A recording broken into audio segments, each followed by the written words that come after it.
50 दिन यानी कि सिर्फ 50 डेज, सिर्फ 50 दिन बचे हैं आपको। ये 50 दिन या तो आपके एक फेवरेट यानी कि आपके ड्रीम मेडिकल कॉलेज में पहुंचाने वाले हैं, या फिर यही 50 दिन के बाद आप 1 साल और रिग्रेट करने वाले हैं।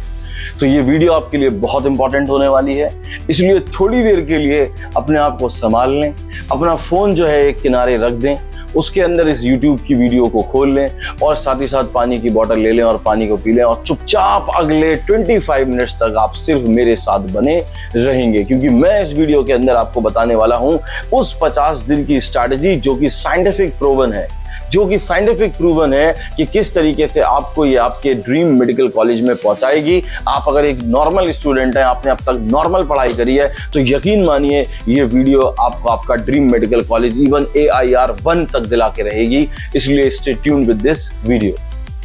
तो ये जो मैं आपके सामने 25 मिनट के अंदर आपके सामने जो 50 दिन की स्ट्रैटेजी लेके आने वाला हूं, इसके अंदर क्या करा है, ये कोई मैंने मोटिवेशन बात नहीं कही है, कोई मैंने ऐसी बात नहीं कही जो नॉर्मल हमारे स्कूल्स कॉलेजेस एंड कोचिंग में सुनने को मिलती है कि बेटा करने से हो जाएगा। तो मैं सिर्फ ये चाहता हूँ कि इन 50 दिन के अंदर आपकी एक ऐसी स्ट्रैटेजी प्लान करनी है जो कि आपको उस मेडिकल कॉलेज तक पहुंचा सकती है। इस टाइम के अंदर इस वीडियो को बनाने के लिए मैंने महीनों का रिसर्च किया हुआ है, जिसमें मैंने प्रीवियस 10 साल के पेपर्स को बहुत ही बेहतरीन तरीके से एनालाइज किया है और मैंने किस तरीके से पैटर्न चेंज हुआ है 2022 के बाद, वो सारी की सारी चीजें मैं आपके सामने इस वीडियो के अंदर रखने वाला हूं। इसलिए आप मेरे साथ बने रहिए और यदि अगर आप अपना सब कुछ देने को तैयार हैं, अपना तन मन धन पूरा का पूरा इन 50 दिन में इस मेडिकल कॉलेज के ड्रीम को पाने के लिए तैयार हैं, तो कमेंट में लिखिए रेडी। और अब हम शुरू करते हैं अपनी इस वीडियो का आगाज। तो अब हम जो शुरू करने वाले हैं उसके अंदर मैं आपसे ये बोलूंगा कि मैं जो है कौन हूं।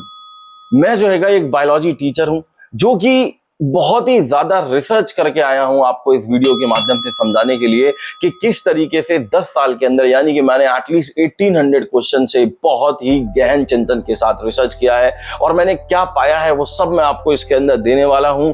और पैटर्न के बाद पैटर्न कैसे चेंज होता जा रहा है, और जब मैंने इस डेटा को सबका सब कंपाइल किया तो ये डेटा आपके होश उड़ा देगा। कितना आसान है, अगर हम थोड़ी सी मेहनत करें और थोड़ी सी स्ट्रैटेजी यूज करें तो कितना आसान है। मैं इस वीडियो में आपको कोई मोटिवेशन वाली बात नहीं कहूंगा। मोटिवेशन जो है वो अंदर से आती है, मोटिवेशन मैं आपको दे नहीं सकता हूं। मोटिवेशन सिर्फ आप अंदर से ला सकते हैं। तो उस मोटिवेशन को लाइए और वीडियो को समझिए कि किस तरीके से 1800 क्वेश्चन को पढ़ने के बाद मैं कैसे इस मुद्दे पे पहुंचा हूं कि मैं अपने बच्चों को क्या देने वाला हूं। मैं इस टाइम एक ऐसा हैंडआउट आपको पहुंचाने वाला हूं जो कि आपकी जिंदगी को बदल देगा। इसलिए अब हम लोग क्या करने वाले हैं कि उस पूरी की पूरी रिसर्च को आपके सामने धीरे से पेश करने वाला हूं और आप मेरे साथ जुड़े रहिए। तो देखिए, धीरे धीरे हम वीडियो के अंदर आगे बढ़ रहे हैं और मैं आपको फिर यही बोल रहा हूँ कि जो डेटा एनालाइज किया गया उससे क्या मिलता है। तो सबसे पहले जो मेरी फाइंडिंग है वो ये है कि फ्रीक्वेंसी टीयर्स जो होते हैं वो रियल होते हैं। यानी कि मैं कुछ एक ऐसे चैप्टर्स के नाम लेने वाला हूं जिनसे हर साल हमेशा के हमेशा क्वेश्चन वहां से आ ही रहा है, जैसे बिना किसी एक्सेप्शन के। Not even a single year has been left with these type of the chapters in the question they are going to ask from these chapters. तो सबसे पहले उन चैप्टर्स का कुछ नाम है जो कि मैं आपको बताना चाहता हूं, उसे सुने। Just like molecular basis of inheritance, आप सब जानते हैं कितना महत्वपूर्ण चैप्टर है ये नीट के हिसाब से। Human reproduction. तीसरे नंबर पे आता है फोटोसिंथेसिस। चौथे नंबर पे आता है प्रिंसिपल्स ऑफ इनहेरिटेंस एंड 5वें नंबर पे आता है बायोटेक्नोलॉजी। तो ये जो 5 चैप्टर मैंने आपको बोले हैं, कौन कौन से बोले मैं दोबारा रिपीट कर रहा हूं। मॉलिक्यूलर बेसिस ऑफ इनहेरिटेंस बोला है, ह्यूमन रिप्रोडक्शन बोला है, फोटोसिंथेसिस बोला है, प्रिंसिपल्स ऑफ इनहेरिटेंस बोला है एंड बायोटेक्नोलॉजी बोला। अगर आप ध्यान से देखें तो ये वो चैप्टर्स हैं जो आने वाले टाइम के अंदर एक बहुत ही जबरदस्त बायोलॉजी का बेस बनाने वाले हैं। आने वाले जमाने में इनका यूज होने वाला है। ये AI के अंदर बहुत ही बढ़िया से इंटीग्रेट होने वाले चैप्टर्स हैं। तो मैं आपको एक बात बता रहा हूं कि भैया सुनो, ये जो चैप्टर्स हैं ये 35 to 45% मार्क्स देते हैं हर साल बायोलॉजी के अंदर। अब आप जरा सोच के देखो कि 35% से 45% of the marks you are going to score only from these 5 chapter. तो क्या आप इनको छोड़ सकते हो? अगर आज तुम इन चैप्टर्स में, जैसे कि आज आप टेस्ट दे रहे होगे क्योंकि लास्ट 50 डेज बचे हैं तो आप टेस्ट दे रहे होगे, तो ये जो टेस्ट आप दे रहे हो वो कितने कामयाब हैं, क्या है, मैं उसके बारे में आपसे कुछ बात करूंगा कि अगर आज आप अभी आप इन चैप्टर्स के टेस्ट दो और अगर आप उसके अंदर 85% मार्क्स स्कोर नहीं कर पा रहे हो तो भैया ये वीडियो आपके लिए बहुत ही महत्वपूर्ण है, बहुत ही इंपॉर्टेंट है। ये है 50 दिन का प्लान ए, वही है ये पूरा का पूरा प्लान जो कि आपके सामने अब मैं रखूंगा अगर आप 85% मार्क्स इन भी चैप्टर्स में स्कोर नहीं कर पा रहे हो। तो उस रिसर्च के दौरान मुझको क्या मिला, उस रिसर्च के दौरान मुझको जो सेकंड नंबर पे फाइंडिंग मिली वो मुझको ये मिली कि भैया ये जो फाइंडिंग जो मैं आपको बताने जा रहा हूं ये तो यकीन मानो ये तो बॉम्ब है। कैसे है बॉम्ब? यानी कि ये आपका होश उड़ा देने वाली चीजें हैं कि भैया 2022 से पहले जो पेपर का पैटर्न हुआ करता था और जो 2022 के बाद जो पेपर का पैटर्न होने लगा है उसमें जमीन आसमान का फर्क है। अब आप बोलोगे कैसे है भैया, ये तो आप बायोलॉजी को ऐसे बता रहे हो, दुनिया तो कहती है बायोलॉजी एनसीईआरटी पढ़ो हो जाएगा। एनसीईआरटी पढ़ो हो जाएगा नहीं, एनसीईआरटी को समझना पड़ेगा। 2022 से पहले जो क्वेश्चंस आते थे उसमें 60% क्वेश्चन डायरेक्ट रिकॉल के हुआ करते थे कि एनसीईआरटी पढ़ो, समझ में आए ना आए याद कर लो, रट लो और उसको बात करके आ जाओ तो आपका हो जाएगा। मगर 2022 के बाद अगर आप थोड़ा सा मेरी बात को ध्यान से सुने तो 2022 के बाद जो पैटर्न में चेंज आया था उसमें सबसे पहले अगर याद करो तो स्टेटमेंट वाइज क्वेश्चन आना शुरू हुए। स्टेटमेंट वाइज क्वेश्चन जो पहले 8% आया करते थे अब वो बढ़ के सीधे 28% हो गए हैं। अगर मैं आपसे झूठ बोल रहा हूं तो आप जाके खुद पेपर उठा के देखिए, पिछले 10 साल के पेपर्स को देखिए, मैंने वही देखे हैं। मैं कोई जादू नहीं लेके आया हूं, मैं आपके सामने उस रिसर्च को पेश कर रहा हूं, बस इतना सा काम कर रहा हूं। आपकी पढ़ाई की स्ट्रैटेजी को आसान बनाने के लिए आप इस वीडियो के माध्यम से आप तक पहुंचना चाहता हूं। तो भैया स्टेटमेंट वाइज क्वेश्चन जो है वो 8% से बढ़ के 28% हो गए। एडर्सन रीजन क्वेश्चन 5% से बढ़ के 18% हो गए। यानी कि क्या मतलब हुआ? मतलब ये हुआ अगर आप इन सारी बातों को कंबाइन करो तो अब बायोलॉजी के 46% क्वेश्चन जो होते हैं वो जो एग्जामिनर है वो आपसे इवैल्यूएट करवाना चाहता है। वो ये नहीं चाहता कि तुम बस पढ़ के आ जाओ।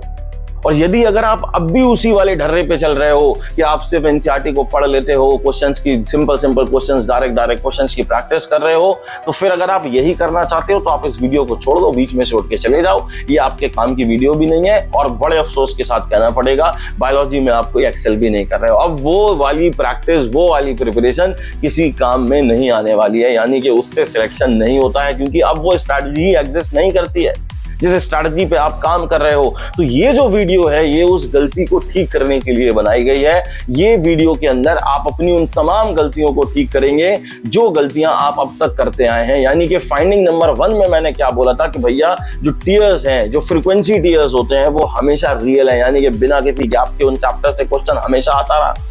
एक तो वो काम करना है और दूसरा मैंने आपसे बोला कि भैया statement wise question, assertion reason question, इनको आप नकार नहीं सकते जिनका वेटेज दिन पे दिन बढ़ता जा रहा है। एक मिनट और सुनो, अगर आज तक किसी ने आपको ऐसी बातें बताई नहीं है, आपको ये पैटर्न एनालिसिस करना नहीं सिखाया है और अगर आप पहली बार इस वीडियो के माध्यम से ये सारी बातों को सुन रहे हो तो मैं ये सिर्फ चाहूंगा कि सिर्फ भला अपना नहीं होना चाहिए, भला पूरे समाज का होना चाहिए। तो अपने नीड ग्रुप के अंदर इस वीडियो के लिंक को शेयर करो ताकि सब लोग आगे चलें, यानी कि सबके साथ सबका विकास होना चाहिए है, सिर्फ हमारा ही विकास नहीं होना चाहिए। हमारा वो दोस्त जो हमारा बॉयफ्रेंड है, हमारा वो दोस्त जो हमारी गर्लफ्रेंड है, उसको भी उसी मेडिकल कॉलेज में लेके जाना है जिसमें हम जा रहे हैं। ठीक है, तो इस वीडियो को शेयर करिए और आगे हम चलते हैं। फिर तो अब जो है मैं आपको इस पार्ट के अंदर क्या बताने वाला हूं कि मैंने जो रिसर्च करी है उसको मैंने अपने 5 फेजेस के अंदर रखा है और उन 5 फेजेस के अंदर हम इन 50 दिन की स्ट्रैटेजी को तैयार कर रहे हैं। इस पूरी स्ट्रैटेजी को मैं, यानी कि 50 डेज की स्ट्रैटेजी का जो ब्लूप्रिंट है वो मैं आपको इन 5 फेजेस के अंदर बताने वाला हूं और हर एक फेज के अंदर एक स्पेसिफिक मिशन बनेगा। इसलिए मैं चाहूंगा आप अगर चाहो तो एक डायरी या पेन ले लो या कॉपी ले लो, या आप अगर अपने ब्रेन में रिकॉल कर पाते हो तो रिकॉल करने की कोशिश करो। मैं जो बता रहा हूं वो साइंटिफिकली प्रूवन है, वो कोई मोटिवेशन नहीं है। मैं मोटिवेशन देने फिर बोलूंगा नहीं आया हूं, अभी तो फिलहाल नहीं आया हूं। ठीक है, क्योंकि ये वो टाइम है जब मोटिवेशन से काम नहीं चलेगा, ये वो टाइम है जब आपको एक सही स्ट्रैटेजी से काम चलेगा। तो इसलिए अब हम शुरू करने वाले हैं अपने उन 5 फेजेस में से फेज नंबर 1। तो अब जो है मैं इस फेज के अंदर जो फर्स्ट फेज है हमारा, उसका जो हमने नाम रखा है वो रखा है कंसोलिडेशन फेज। कंसोलिडेशन फेज क्या होता है मैं आपको ये समझाऊंगा। इसके अंदर आप भैया, मेरी हाथ जोड़ के आपसे विनम्र निवेदन है और मेरी प्रार्थना है कि ये जो फेज आप चला रहे हो, यानी कि कंसोलिडेशन फेज फॉर आज से लेके जो 10 दिनों तक चलेगा, उस फेज के अंदर मैं आपसे हाथ जोड़ के विनती करता हूं कि कोई भी नया चैप्टर आप नहीं पढ़ोगे। मैं फिर से कह रहा हूं, आप मुझे बेवकूफ कह सकते हो, मगर मैं बेवकूफ नहीं हूं। मैं एक जूलॉजी बायोलॉजी का टीचर हूं, मुझे मालूम है मैं क्या बोल रहा हूं। तो आप कोई भी नया चैप्टर नहीं पढ़ोगे इस फेज के अंदर, यानी कि इन 10 दिनों के अंदर मेरे लाल, मेरे बच्चे, ये वो 10 दिन है जिसके अंदर आप ये समझ लो कि आपने आज तक जो भी कर रखा है उसके अंदर नेल्स ठोकना है। मतलब कहने का मतलब है उसकी जो स्टडी है उसको और डीप ले जाना है। यानी कि इन फेज के अंदर मैं उस चैप्टर्स के बारे में आपको नाम बताऊंगा जो चैप्टर टियर 1 में हुआ करते थे, यानी कि जिनसे क्वेश्चन आने ही आने हैं और उसको आप छोड़ नहीं सकते हो। तो फेज 1 के अंदर हम उन कुछ ऐसे चैप्टर्स के बारे में बात करेंगे या जो जरूर ही आएंगे। इसमें करना क्या है, पहले सुनो। उन चैप्टर्स को जो कि मैं अभी आपको नाम लूंगा, या जो भी चैप्टर्स आप जूलॉजी में या बॉटनी में या फिजिक्स में या केमिस्ट्री में आप इंपॉर्टेंट समझते हो, उन सारे चैप्टर्स का जो आपको आते हैं पूरे के पूरे, जिसमें आप 85% से ज्यादा मार्क्स स्कोर कर रहे हो, उन चैप्टर्स के अंदर डीप डाइव लगानी है। करना क्या है, आपको उन चैप्टर्स के अपने नोट्स पढ़ने हैं, उन चैप्टर्स की एनसीईआरटी पढ़नी है और उन चैप्टर्स के पीवाईक्यू करने हैं। फिर से बोल रहा हूं, फिर से सुनो क्या बोला मैंने। उन चैप्टर्स के अपने नोट्स पढ़ने हैं, उन चैप्टर्स की एनसीईआरटी रीड करनी है और उन चैप्टर्स की एनसीईआरटी रीड करने के बाद आपको केवल और केवल क्या करना है, पीवाईक्यू करना है और इसके अलावा कुछ नहीं करना। अब मैं कुछ नाम ले रहा हूं जूलॉजी के अंदर, फिर बॉटनी में। जैसे जूलॉजी के अंदर सेल डिवीजन हो गया, जो टियर 1 के चैप्टर से, सेल डिवीजन हो गया, जेनेटिक्स हो गई, ह्यूमन रिप्रोडक्शन हो गया, मॉलिक्यूलर बेसिस ऑफ इनहेरिटेंस हो गया, ह्यूमन फिजियोलॉजी के कुछ चैप्टर्स हो गए, जस्ट लाइक सर्कुलेशन हो गया, एक्सक्रीशन एक इंपॉर्टेंट चैप्टर रहता है, साथ ही साथ नर्वस एंड कोऑर्डिनेशन जो चैप्टर रहता है, एंडोक्राइन सिस्टम जो रहता है। तो ये चैप्टर्स के ऊपर आपको मेन फोकस डाल ही देना है, कुछ भी हो जाए। और जितना मैंने बोला था क्या करना है, नोट्स पढ़ने हैं, एनसीईआरटी थॉरोली पढ़नी है और साथ ही साथ में क्या करना है, पीवाईक्यू। कोई नया चैप्टर नहीं, कोई नया क्वेश्चन नहीं, पीवाईक्यू, ओनली पीवाईक्यू। उसके बाद बॉटनी में जैसे अगर मैं कुछ चैप्टर्स की बात करूं तो फोटोसिंथेसिस हो गया, रेस्पिरेशन हो गया, sexual reproduction in the flowering plants हो गया, प्लांट्स किंगडम हो गया, बायोलॉजिकल क्लासिफिकेशन हो गया। इन चैप्टर को आप नकार नहीं सकते हो। केमिस्ट्री के अंदर थर्मोडायनेमिक्स है, इक्विलिब्रियम है, इलेक्ट्रोकेमिस्ट्री है, कोऑर्डिनेशन कंपाउंड्स है, इनको आप बिल्कुल भी नकार नहीं सकते हो। ये हर साल आते रहे हैं और आते रहेंगे। आप कोई ऐसा नहीं हो आप जो सोचते हो कि हमारे साल में ऐसा हो जाता है। आपके साल में ऐसा कुछ नहीं हो जाता। एग्जामिनर जो है वो आपके जो है चाचा या ताया नहीं है जो चाहते नहीं है कि सिलेक्शन ना हो। एग्जामिनर का वही पैटर्न है, आपने पैटर्न को कभी एनालाइज किया ही नहीं है। और उसी के साथ फिजिक्स के अंदर अगर मैं बात करूं तो इलेक्ट्रोस्टैटिक्स हो गई, करंट इलेक्ट्रिसिटी हो गई, रे ऑप्टिक्स हो गई, इन चीजों को आप बिल्कुल भी नहीं भूल सकते हो। अब करना क्या है ये सुनो। इस फर्स्ट फेज के अंदर जो कंसोलिडेशन फेज आपका 10 दिन का चलेगा, इसमें आपको 2 सेट्स ऑफ 30 पीवाईक्यू करने हैं। हर दिन 2 सेट ऑफ 30 पीवाईक्यू, यानी कि टोटल कितने क्वेश्चन हो गए, 60 क्वेश्चन हो गए। सब्जेक्ट स्पेसिफिक करने हैं, चैप्टर वाइज करने हैं और मेरे भाई कितने करने हैं, 2 के सेट्स में करने हैं। कितने 30 क्वेश्चन हर एक चैप्टर से जो भी आप कर रहे हो, ठीक है, जो भी आप कर रहे हो। सपोज करो आज आप जूलॉजी के कुछ चैप्टर्स कर रहे हो तो उन चैप्टर्स के 60 सवाल कर लो पीवाईक्यू, बस 2 सेट्स में कर लो, चैप्टर वाइज कर लो। ऐसा भी मत करो कि मॉक देने बैठ जाओ। आपने जो है रिप्रोडक्शन पढ़ा, ह्यूमन रिप्रोडक्शन पढ़ा तो उसके बाद उसके क्वेश्चंस कर लो 60। Sexual reproduction in flowering plants करा, उसके रिप्रोडक्शन उसके सवाल कर लो। आपने इलेक्ट्रोस्टैटिक्स पढ़ा, इलेक्ट्रोस्टैटिक के 60 क्वेश्चन कर लो। पीवाईक्यू करने हैं। मैं फिर आपसे बोल रहा हूँ, पीवाईक्यू सुनने के बाद हमको अंदर अच्छी खुशी आती है क्योंकि वो इजी लगते हैं हमको। तो हमको ये काम करना है, हमको targeted chapter wise previous years question करने हैं। क्यों करने हैं? क्योंकि पीवाईक्यू ये बताता है कि आप एग्जामिनर के दिमाग में कैसे उतर रहे हो। पीवाईक्यू को करने से क्या समझ में आता है? पीवाईक्यू को करने से मेरे बच्चे ये समझ में आता है मेरे लाल कि किस तरीके से एग्जामिनर आपको जानना चाहता है, वो क्या क्वेश्चन उस चैप्टर से बना रहा है वो आप समझ पाते हो और उसी के हिसाब से फिर आप उन टॉपिक्स को स्ट्रॉन्ग कर लेते हो। तो आप पीवाईक्यू करोगे। क्यों करोगे? क्योंकि आप उस एग्जामिनर की जो वो पेपर बना रहा है वो कैसे पूछता है, उसमें वो क्या पूछना चाहता है, ये डिस्टिंक्शन ही सब कुछ है। और जो नहीं जानता है ये, वो बस पढ़ता रहता है। तो मेरे बच्चे, वो जिंदगी भर पढ़ता ही रहता है। हमको जिंदगी भर पढ़ना नहीं है, हमको बहुत काम है। हमको अभी आगे जाना है, हमको मेडिकल निकालना है, मेडिकल निकाल के जल्दी डॉक्टर बन जाना है, अपनी वो ड्रीम कार भी लेनी है, वो हमको ड्यूटीज भी करनी है, वो स्टेथोस्कोप भी चाहिए है, वो लोग हमारे पैरों में गिरे रहेंगे, डॉक्टर साहब हमारे बच्चे की जान बचा लो, वो ये वाले सीन्स भी हमको देखने हैं। जिंदगी भी एंजॉय करनी है, गर्लफ्रेंड बॉयफ्रेंड ये सब चीजें भी तो हमको करनी है भाई साहब, शादी भी करनी है। तो ये सारे काम हमको करने हैं। उसके लिए आप इन 50 दिनों को इस वीडियो के माध्यम से, मैं सही बताऊं तो आप केवल और केवल मेरी बात पे उस 50 डेज को इस तरीके से मैनेज कर लो। तो फिर फेज 1 क्या था? Consolidation phase.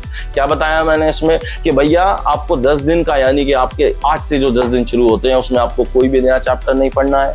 आपको वो चैप्टर्स पढ़ने हैं जिनमें आप ऑलरेडी 85% प्लस स्कोर कर रहे हो, जो कि टियर 1 के चैप्टर्स हैं, इंपॉर्टेंट चैप्टर्स हैं, हर साल क्वेश्चन आते रहे हैं, और उसमें से आप उनके नोट्स, उनके एनसीईआरटी एंड पीवाईक्यू सॉल्व करोगे 60 पीवाईक्यू 2 सेट्स के अंदर। मॉक टेस्ट भी नहीं देने हैं, ये भी नहीं कि पूरा करने के बाद मॉक टेस्ट दे दो, मॉक टेस्ट भी नहीं देने हैं। हमको अपने ब्रेन के अंदर डोपामिन लेवल भी हाई रखना है, हमको पॉजिटिव एनर्जी भी क्रिएट करनी है। तो हम चैप्टर वाइज करेंगे। अभी हम कंसोलिडेशन फेज में हैं, हम चैप्टर वाइज करेंगे। इसी के साथ अब हम नेक्स्ट स्ट्रेटजी पे मूव करते हैं। तो अब हम आते हैं बच्चों फेज 2 के ऊपर।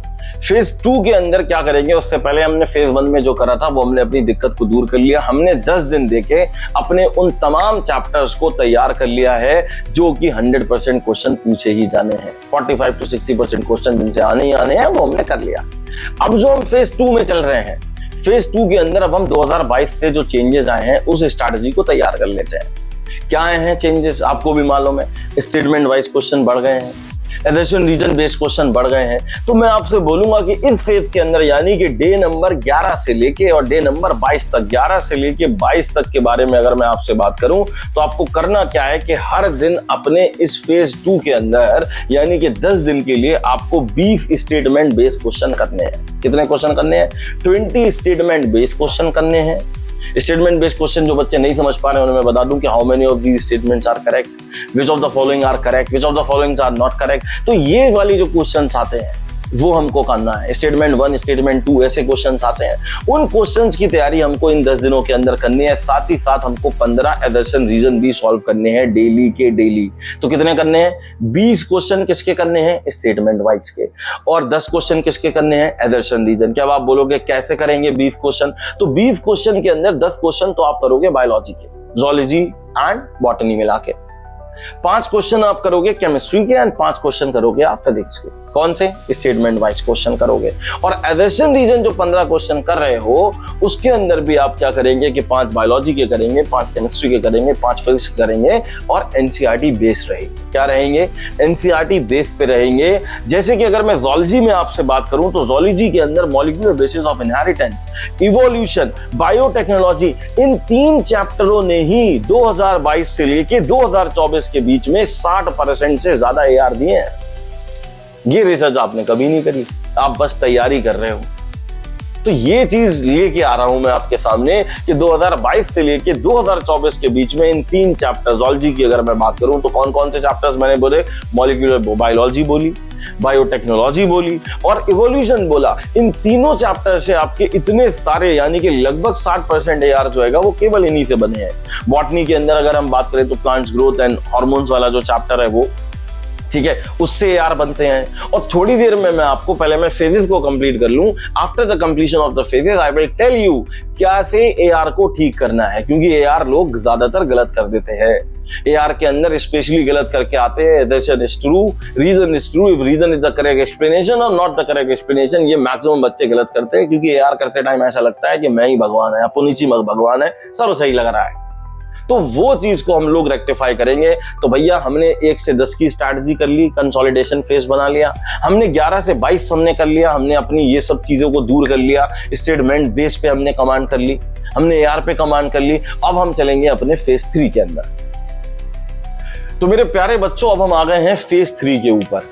अब ये जो फेज 3 है, क्योंकि आप में से बहुत सारे बच्चे भी ये भी सोच रहे होंगे कि इस बंदे ने हमको ये तो बता दिया कि हमको जो चैप्टर्स आते थे हमने उन पे काम कर लिया। सपोज करो आपने 5 जोलॉजी में कर लिए, 5 बॉटनी में कर लिए, 5 फिजिक्स में कर लिए, 5 केमिस्ट्री में कर लिए, जो कि हमेशा के लिए इंपॉर्टेंट क्वेश्चन थे, टियर 1 के चैप्टर्स थे, उन पे आपने उन 10 दिनों में काम कर लिया।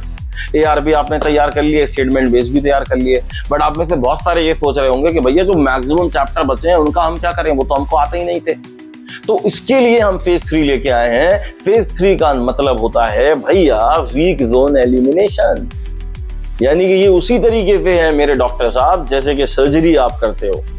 सर्जरी करके जो आप पार्ट को रिमूव करते हो, एनालाइज करते हो कि इस पार्ट में प्रॉब्लम है, लीवर के इस पर्टिकुलर पार्ट में प्रॉब्लम है, हार्ट के एपेक्स में प्रॉब्लम है, तो वो चीज हम यहाँ पे करने वाले हैं। तो अब क्या करोगे, बहुत ध्यान से सुनो, just listen with a very good and great and काम माइंड। क्या सुनना है कि भैया आपको 23 यानी कि आपने 22 दिन दे दिए उन 50 में से। घबराओ नहीं, ये मत सोचो कि हम जो इस आदमी के हिसाब से चलेंगे तो हमारा टेस्ट में क्या होगा, तुम्हारा बहुत बढ़िया होगा अगर तुम इसे सुन रहे हो तो। तुम 23वें दिन एक फुल मॉक टेस्ट दोगे उन टीयर 1 के चैप्टर जो तुम्हें आते हैं, बहुत बेहतरीन, अच्छी बात है। एजर्शन, रीजन, AR बेस और स्टेटमेंट बेस वो सब आते हैं। फुल मॉक टेस्ट दोगे 23rd को। 23rd को जब फुल मॉक टेस्ट दोगे तो उसमें से क्या करोगे, उसको तुम फिर एनालाइज करोगे। क्या एनालाइज करोगे, हर एक सब्जेक्ट में से उन 3 से 4 चैप्टर्स को एनालाइज करोगे जो तुमको बहुत ही कंफ्यूजन या गलत हो रहे हैं। समझ रहे हो मैं कहां पहुंचना चाह रहा हूं, मैं वहीं पहुंच रहा हूं जहां तुम्हारा दर्द है, वहीं पहुंच रहा हूं। उन चैप्टर्स को एनालाइज करोगे, उन 4-4, 5-5, 3-3 चैप्टर्स को एनालाइज करोगे कि भैया ये तो मेरे मॉक टेस्ट देने के बाद भी ठीक नहीं हो रहा है, यानी कि ये मुझे नहीं आया। तो उन चैप्टर्स का नाम लिख लो, जूलॉजी में, बॉटनी में, फिजिक्स में, केमिस्ट्री में, वो 3-3, 4-4 चैप्टर्स के नाम लिख लो तुमने। अब क्या करना है मेरे बच्चे, ये जो 10 दिनों का फेज चल रहा है वीक जोन एलिमिनेशन, ये बहुत ही शानदार फेज है। इसमें आप बहुत काम माइंड के साथ तैयारी करोगे। कैसे करोगे, हर एक चैप्टर को 2 दिन डिवोट करने हैं 2 दिन आप डिवोट करोगे, यानी कि you have to devote 2 days for a particular chapter, that the chapter in which you are very weak. करेंगे कैसे करोगे, एक दिन यानी कि दिन 1, सपोज करो एक चैप्टर है आपको नहीं आ रहा है, आपने एक चैप्टर ले लिया NLM, ठीक है ना, न्यूटन लॉ ऑफ मोशन ले लिया। उस चैप्टर में आप उसको कैसे 2 दिन में तैयार करोगे, मैं आपको पहले दिन बताता हूं। पहले दिन की जो स्ट्रैटेजी ये रहेगी कि आप जो है उसके अंदर अपने क्लास के नोट्स, अपने कोचिंग के नोट्स पढ़ेंगे, ठीक है। उसके बाद उस कोचिंग के नोट्स में से एनोटेशंस बनाएंगे, फॉर्मूला शीट्स आप बना लेंगे। उसके बाद जो सर ने प्रैक्टिस कराए थे क्वेश्चंस वो कर लेंगे। तो ये आपका फेज 1 में, यानी कि इसके अंदर डे 1 की तैयारी हो गई। अगर आप कुछ नहीं देते होगे तो आज की डेट में 10, 11, 12 घंटे डिवोट करते होगे, उस 10-12 घंटे के अंदर आप बहुत आराम से NLM को तैयार कर पाओगे अपने स्कूल, अपने कोचिंग, अपने कॉलेज के लेवल के ऊपर बढ़िया से। अब आप बोलोगे तो 1 दिन हो गया, डे 2 में क्या करूंगा?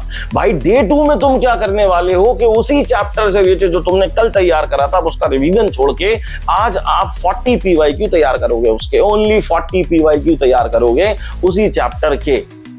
इस तरीके से 2 दिन में एक चैप्टर हो जाएगा। एक NCERT का बायोलॉजी का भी एग्जांपल लेते हैं। सपोज करो कि एक चैप्टर है जैसे कि neural control and coordination chapter है। अब neural control and coordination chapter में आप वीक हो, आपको नहीं आ रहा है व्हाट इज एक्साइटेशन, ठीक है ना, व्हाट इज रीपोलराइजेशन क्या होता है, ये सब आप नहीं समझ पा रहे हो। पोलराइज्ड स्टेट क्या होती है, B2A क्या है, A2B क्या है, आपको नहीं आ रहा है, ठीक है। न्यूरोग्लाइल सेल्स क्या होते हैं, आपको क्वेश्चंस गलत हो रहे हैं। आपने जो मॉक परफॉर्म करा था 23rd डे में, उसमें न्यूरल की क्वेश्चन गलत हो रहे हैं। तो भैया एक काम करो, वो चैप्टर को अब 2 दिन की स्ट्रैटेजी में कैसे करेंगे। पहले दिन हम अपने नोट्स पढ़ लेंगे, नोट्स के साथ NCERT पढ़ेंगे और NCERT के अंदर से हम एनोटेशंस के साथ पढ़ेंगे, यानी कि चैप्टर कंप्लीट होने पे उस चैप्टर के हम 10 निचोड़ वाले पॉइंट्स जो है वो साइड में लिख लेंगे। ये हुआ NCERT पढ़ने का तरीका। उनमें ये नहीं कि उठाया मारकर धैपू लगे पड़े हैं, पूरी किताब लाल कर दी कि भैया मैं बहुत पढ़ रहा हूं।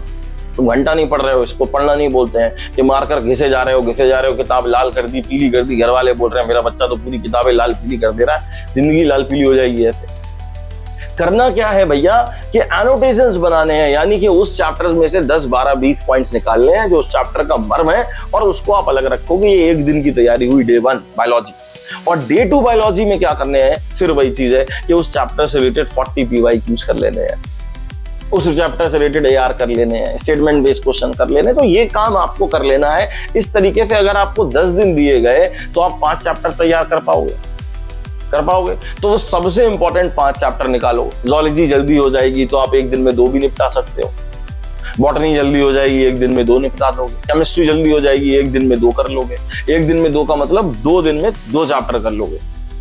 इस तरीके से आप उन चीजों को रेक्टिफाई करने लगोगे। और अब जो मैं आपको बता जो रहा हूं, इससे आपके शायद दिमाग में एक माइंड मैप तैयार हो रहा होगा कि किस तरीके से मैंने कंसोलिडेट करा था, किस तरीके से टियर 1 के चैप्टर्स को तैयार करा था, एआर और स्टेटमेंट को कैसे मैंने इराडिकेट कर दिया अपने दिमाग से कि मैं उसमें कमांड कर गया हूं। और तीसरे नंबर पे वो चैप्टर भी भैया जो मुझे नहीं आते थे, वो भी इस बंदे ने मुझसे तैयार करवा लिए और बहुत ही आराम से तैयार करवा लिए, कोई हजल बजल नहीं रहा। 2-2 दिन डिनोट कर दिए, आराम से हमारा काम हो गया। तो ये जो पूरा वीक रहेगा, ये जो पूरा 10 दिन रहेंगे, इस 10 दिन के अंदर हम एटलीस्ट कुछ नहीं तो 10 चैप्टर भी कर सकते हैं। और ये जब हम कर लेंगे तो हम जो है ये समझ लीजिए हर एक तरीके से नीट एग्जाम के लिए तैयार हो गए। और कहने का मतलब ये हुआ कि ये जो फेज चल रहा है वीक जोन एलिमिनेशन, यहाँ पे बच्चा सबसे बड़ी गलती करता है। क्या करता है? वो इस फेज में आके मॉक लिखता रहता है, धैमॉक, और जो गलतियां हो रही हैं वो करता ही रहता है। तो गलतियां करना है, अच्छी बात है, गलतियां करके बार बार नहीं करना है, इसमें उसको एलिमिनेशन करना है। हमको सिर्फ मॉक टेस्ट नहीं देना है। मॉक टेस्ट जो देता रहेगा इन 10 दिनों के अंदर, वो बच्चा, अगर ध्यान से सोचो, वो बच्चा सिर्फ अपनी वीकनेस की प्रैक्टिस कर रहा है कि मैं वीक हूं, हाँ मैं वीक हूं। फिर एक मॉक लेके आएगा, हाँ मैं तो इसी में वीक हूं। फिर एक मॉक देगा, अरे यार मैं तो वीक हूं ही। तो वो ये समझना चाह रहा है अपने दिमाग में कि मैं तो वीक हूं। भाई तू अगर वीक है तो उसको दूर कर। ये तो एक मॉक से ही पता चल जाएगा कि आप कितना वीक हो। तो उस वीकनेस को ओवरकम करने के लिए हम यहाँ पे एलिमिनेशन राउंड्स खेलेंगे, यानी कि हम इस तरीके से उसको एलिमिनेट करेंगे। हमने इस तरीके से कमांड कर लिया अपने उन वीक चैप्टर्स के ऊपर भी। अब हम आगे चलेंगे। तो अब हम आते हैं अपने बहुत ही बढ़िया फेज, यानी कि फेज नंबर 4 के ऊपर। That is the most energetic phase. यकीन मानिए मेरे बच्चों, ये वो फेज है जो मैं आप बताऊंगा, इसमें रैंक बनते हैं, रैंकर्स बनते हैं, वो AIR-1 बनता है। AIR-1 का भेजा अलग नहीं होता है। ऐसा नहीं है कि उसकी सींग निकले हुए होते हैं, वो सर से चलता है, पैरों से खाता है, नहीं है ऐसा कुछ भी।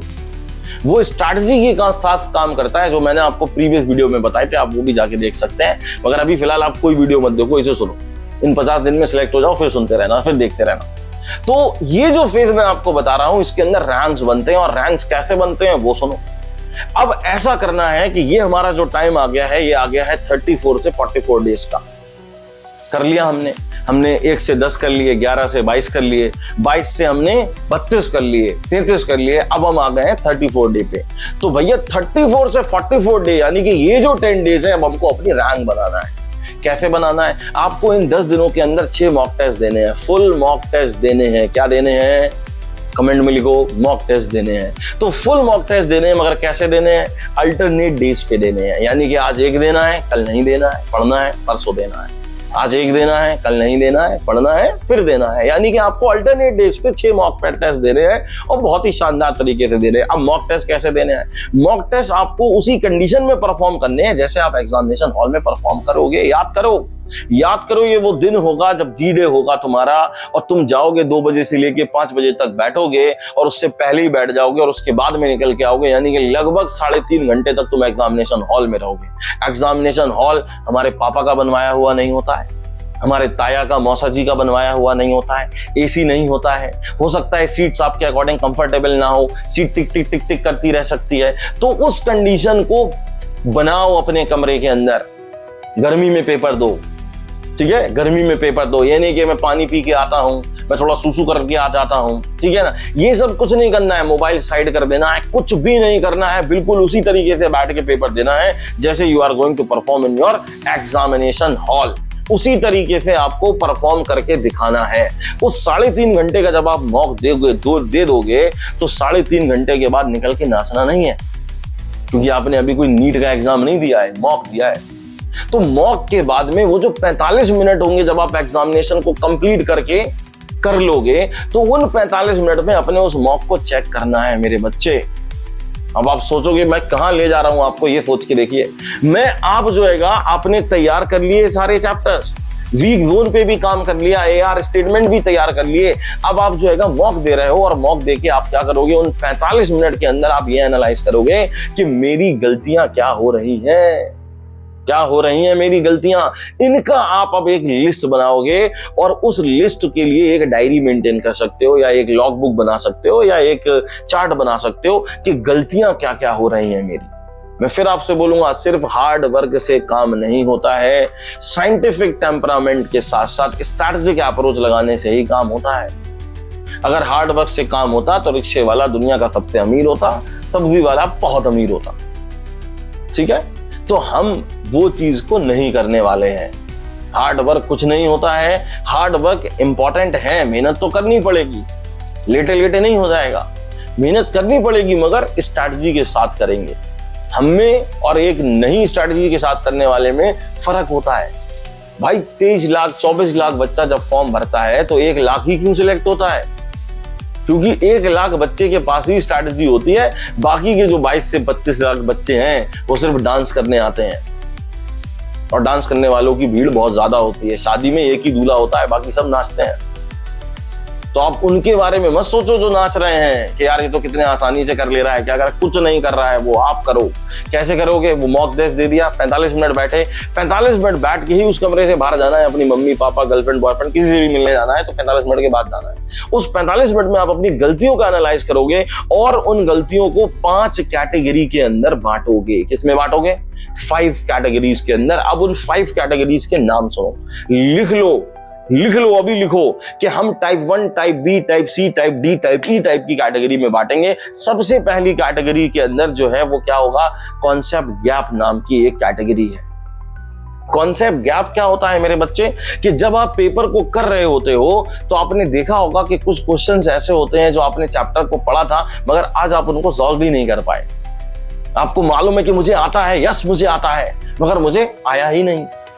उसको हम बोलते हैं कॉन्सेप्ट गैप, यानी कि ये मुझको नहीं आ पाया, मेरी गलत अप्रोच थी, मुझे कॉन्सेप्ट नहीं आता था। ये अपने दिमाग से एक्सेप्ट करो कि मुझको कॉन्सेप्ट नहीं आता था, मुझको चैप्टर तो आता है, वो उसके अंदर ये चीज नहीं आती थी, ये मेरी कमी है, ये कॉन्सेप्ट गैप में जाएगा। अब इसको कैसे दूर करोगे? अगर वो बायोलॉजी है तो फौरन से उसी टाइम एनसीईआरटी खोलो, एनसीईआरटी खोलो, उसको पढ़ो कि क्या कह रहा है और क्या कह रहा है, उसके बाद में उसको आप रख दो कि भैया हाँ ये मैंने देख लिया, ये इस टाइप का क्वेश्चन, ये इस टाइप के इस वाले पार्ट से जितने क्वेश्चन आए थे वो अब मुझसे गलत नहीं होंगे, ये मेरा कॉन्सेप्ट मिसिंग था, वो मैंने सीख लिया। 48 आवर्स के बाद उसको दोबारा से एक बार खोल के देख लो, यार ये कॉन्सेप्ट मिसिंग था, ये मैं रिवाइज कर लेता हूँ। ये है कॉन्सेप्ट गैप की मिस्टेक। सेकेंड नंबर पे जो गलतियां आप करके आते हो वो होती है सिली एरर, जो कि मैक्सिमम ऑफ द स्टूडेंट्स करके आते हैं। सिली एरर अगर आप पढ़ते हो तो, जैसे कि कैलकुलेशन में मिस्टेक हो जाती है, पढ़ने में मिस्टेक हो जाती है, क्वेश्चंस के लिए जो है हम क्या करते हैं कि हमसे पूछा गया है इनकरेक्ट तो आंसर लगा के आते हैं करेक्ट, हमसे पूछा गया how many of these are incorrect, हम लगा के आते हैं how many these of are correct. ठीक है, हमसे कुछ पूछा जा रहा है, हम कुछ बता के आते हैं, कहीं लिखा है नॉट तो हम पढ़ते हैं यस वो है। तो ये जो गलतियां हम सिली मिस्टेक्स करते हैं, हम एनसीईआरटी की लाइंस में हमको जब घुमाया जाता है तो हम फट से घूम जाते हैं। वो जो हमारी सिली मिस्टेक्स होती हैं, उन सिली मिस्टेक्स को देखो, क्योंकि ये वो क्वेश्चन थे जो तुमको आते थे, तुमने बहुत ही सिली मिस्टेक्स वहां पे करी है जिसकी वजह से गलती हुई है। ठीक है, कैलकुलेशन में कोई मिस्टेक हो गई, sin 30 की वैल्यू ही नहीं मालूम थी। ये जो चीजें आप करके आते हो ये सिली मिस्टेक्स हैं, और इन सिली मिस्टेक्स को रेक्टिफाई करने का क्या तरीका है कि आप ऐसे क्वेश्चंस के लिए 5 सेकंड्स एक्स्ट्रा दो। जहां आप एक क्वेश्चन को 90 सेकंड्स दे रहे थे तो इसको 95 to 100 सेकंड्स दे दो। इससे क्या होगा कि आप ध्यान से पढ़ पाओगे। एक पेंसिल रख लो, उस पेंसिल पे ऐसे वर्ड्स को अंडरलाइन करो, क्वेश्चन और आंसर दोनों के अंदर, स्टेटमेंट दोनों के अंदर, कि नॉट है कि नहीं है, कि करेक्ट है कि इनकरेक्ट है। ये वाली गलतियों को रेक्टिफाई ऐसे करना है, जो कि टाइप बी की गलतियां थी, सिली एरर। टाइप सी की जो गलती होती है वो जो है, टाइप सी चार्जर की बात नहीं कर रहा हूं बेटा, टाइप सी जो है जो मिस्टेक है वो है ट्रैप। ट्रैप क्वेश्चंस क्या होते हैं? ये बहुत ही बेहतरीन क्वेश्चन होते हैं जहां पे एग्जामिनर बहुत हंसता है, वो मजा करता है आपके साथ में, वो कुछ ऐसे क्वेश्चंस फ्रेम करता है जो कि आपके लिए ट्रैप बन जाता है, और एग्जामिनर को इस क्वेश्चंस में बहुत मजा आता है। वो चेक करना चाहता है कि भैया कि क्या ये बच्चा कॉन्सेप्ट को इवैल्यूएट कर भी पा रहा है कि नहीं कर पा रहा है। आप इसमें मिसलीड हो जाते हो। जहां उसने आपको 5 स्टेटमेंट दिए, आपको 3 आते थे, 2 नहीं आते थे, आप 2 में मिसलीड हो गए और आपने उस चक्कर में पूरा पूरा क्वेश्चन गलत कर दिया। तो उस चीजों को, ये ट्रैप क्यों हो जा रहे हो, ये ट्रैप को समझ लेना है आपको कि क्या मुझसे गलती हुई है ऐसे क्वेश्चन के अंदर, मैंने कोई सिली मिस्टेक नहीं करी, मुझे आता भी था, मेरी गलती कहां रही। तो वो ट्रैप था, वो छोटा सा ट्रैप था। जस्ट लाइक किसी ने क्वेश्चन में पूछ लिया है कि भैया tunica vaginalis is present inside the male body, या मेल टेस्टिस, हमने कर दिया यस यस यस यस, या नो नो नो नो हमने कर दिया। ठीक है, तो ये जो ट्रैप है, अब जैसे कोई ये सोचेगा नहीं वेजाइनलिसिस है तो फीमेल में ही होगा, तो यहां पे जो है ये जो गलती हम करके आते हैं ना, ऐसी गलतियां हमको बिल्कुल भी नहीं करके आनी। ये ट्रैप क्वेश्चंस होते हैं। क्वेश्चन वाला एग्जामिनर आपसे खुश होता है ऐसे क्वेश्चंस बना के जिन पे उसको मजा आता है कि यार क्वेश्चन तो बहुत इजी था, मैंने घुमा दिया जरा सा, मजा आ गया, बच्चे बेहोश हो गए, बच्चे एग्जामिनेशन हॉल के बाहर निकल रहे हैं, यस यही आंसर होगा, पता चला ये तो है ही नहीं भाई। तो ऐसे ट्रैप क्वेश्चंस को बिल्कुल ध्यानपूर्वक पढ़ो, ये ट्रैप क्वेश्चंस की गलती होती है। टाइप डी की जो गलती होती है वो तो मतलब सबके साथ है, उन 22 लाख के साथ भी होगी, वो है टाइम प्रेशर। टाइम प्रेशर जो है वो क्या होता है कि हर कोई यही कहता है सर मैं केमिस्ट्री कर रही थी तो मुझे फिजिक्स करने का टाइम नहीं मिला, मैंने जूलॉजी में ज्यादा टाइम दे दिया, पेपर लेंथी आया था, फलाना आया था। भाई पेपर कुछ भी आया था, आपकी आने वाली जिंदगी को निर्धारित करने के लिए आया था। पेपर कैसा भी आया था, आप टाइम को मैनेज ही नहीं कर पा रहे हो। टाइम को मैनेज करो, ऐसा मत करो कि नहीं यार मैंने तो ये चैप्टर पढ़ा है, मैं तो इसमें सारा टाइम दे दूंगा। सपोज करो तुमने काइनेमेटिक्स पढ़ा हुआ है, अब एक क्वेश्चन आ गया है, कोई भी प्रोजेक्टाइल पे आ गया या किसी पे भी आ गया, आपको आता है, आपने प्रैक्टिस कर रखी है घर में, अब आप उसमें लगे पड़े हो, 5 मिनट हो गए, 10 मिनट हो गए, आप करे जा रहे हो कि भैया नहीं यार मैं तो करूंगा, तो ये बेवकूफी है और उसके बाद भी आंसर आपसे आ नहीं रहा है। मगर वहीं पे आप ये सोचो कि जितनी देर में आपने फिजिक्स का एक क्वेश्चन करने की कोशिश करी, जो कि गलत करा आपने, इस जगह पे जाके अगर आप जूलॉजी के करते या बॉटनी के क्वेश्चंस करते या केमिस्ट्री के करते तो शायद 4, 5, 6 क्वेश्चन कर लेते इतनी देर में। एग्जामिनर जो है वो ऐसा नहीं है कि इस बच्चे की फिजिक्स बहुत अच्छी है मैं इसे गले लगा लूंगा, इस बच्चे की केमिस्ट्री अच्छी है कि मैं इसे गले लगा लूंगा, या जूलॉजी बहुत अच्छी है मैं इसे गले लगा लूंगा। ऐसा बिल्कुल भी नहीं होता है। नंबर 4 ही मिलते हैं, चाहे आप फिजिक्स का करो चाहे केमिस्ट्री का। तो ये चीज को समझो, अपनी ईगो पे मत ले जाओ कि ये मुझे आता था कि बंदर पे बंदर लटक रहा है और बंदर ट्रेन के ऊपर चल रहा है और उस बंदर के ऊपर एक लोड रखा हुआ है, सबके बीच में स्टैटिक फ्रिक्शन है कि काइनेटिक फ्रिक्शन है, मुझे कुछ निकालना है, अब मुझे नहीं आ रहा है। अगर मैंने कोशिश करके देख लिया, अगर कोई भी क्वेश्चन, एक बात ध्यान से सुनो, अगर कोई भी क्वेश्चन फिजिक्स केमिस्ट्री का 2 से 3 स्टेप में सॉल्व नहीं हो रहा है तो याद रखना वो सवाल आप गलत ही कर रहे होगे, वो सवाल आप गलत ही कर रहे होगे। क्यों गलत कर रहे होगे? क्योंकि क्वेश्चन जो है नीट में इस टाइप के आते ही नहीं है, जिनमें बहुत स्टेप्स जाते हैं वो आईआईटी का पैटर्न होता है। हमारा एग्जामिनर हमसे ये चाहता है कि how accurately and as well as how promptly you are going to do the answer. आपके सामने मरीज पड़ा हुआ है, उसका ऑपरेशन हो रहा है, पेट खुला हुआ है, अब आप उसके पेट में जाके झांक के देख रहे हो कि यार क्या करना है मुझे, मैं क्या करूंगा। ये चीजें नहीं करनी होती हैं, प्रॉम्प्टली देना है और एक्यूरेटली देना है।